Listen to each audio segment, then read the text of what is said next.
नवरात्रि के 5वें दिन मां स्कंदमाता की पूजा का विधान है। मां स्कंदमाता की आराधना से भक्त को असाधारण शांति और सुख की प्राप्ति होती है। वे स्कंद कार्तिकेय की माता होने के कारण स्कंद माता कहलाती हैं। उनका स्वरूप अत्यंत दिव्य और शांतिदायक है। मां की 4 भुजाएं हैं, 2 हाथों में कमल पुष्प हैं, एक हाथ से वे आशीर्वाद देती हैं और गोद में पुत्र कुमार कार्तिकेय विराजमान रहते हैं। व्रत कथा बहुत प्राचीन समय की बात है। एक नगर में इंद्रसेन नामक धर्मनिष्ठ राजा का शासन था। वह अपने राज्य के प्रजाजनों की भांति देवी माँ का परम भक्त था। उसकी रानी भी अत्यंत सच्चरित्रा और धार्मिक प्रवृत्ति की थी। उनके पास धन धान्य, वैभव और सुख संपत्ति की कोई कमी नहीं थी।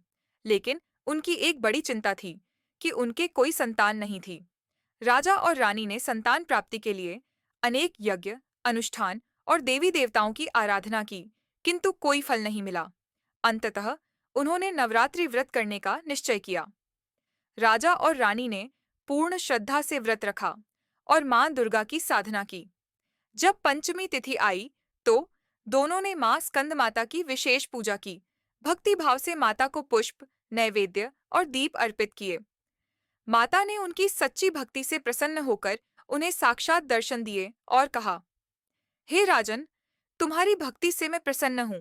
तुम्हें एक वीर और पराक्रमी पुत्र प्राप्त होगा, जो आगे चलकर समस्त विश्व में ख्यात होगा। कुछ समय बाद राजा की रानी ने एक सुंदर और तेजस्वी पुत्र को जन्म दिया। उसका नाम स्कंद कार्तिकेय रखा गया। वही आगे चलकर देवताओं के सेनापति बने और तारकासुर जैसे असुर का वध कर देवताओं को मुक्ति दिलाई। इस प्रकार मां स्कंद माता की कृपा से राजा रानी का जीवन पूर्ण हुआ और उनका वंश आगे बढ़ा। महत्व इस व्रत कथा को सुनने और पढ़ने से जीवन की सभी बाधाएं दूर होती हैं। दाम्पत्य जीवन में सुख शांति बनी रहती है। संतान प्राप्ति और उसकी उन्नति के लिए विशेष रूप से मां स्कंद माता की पूजा की जाती है। यह कथा बताती है कि सच्ची श्रद्धा और विश्वास से मां अवश्य प्रसन्न होती हैं। पंचमी तिथि पर व्रत रखने वाले भक्तों को चाहिए कि वे सुबह स्नान कर पीले या सफेद वस्त्र पहने, मां स्कंद माता को पीले फूल अर्पित करें और कमल पुष्प पर विशेष ध्यान दें।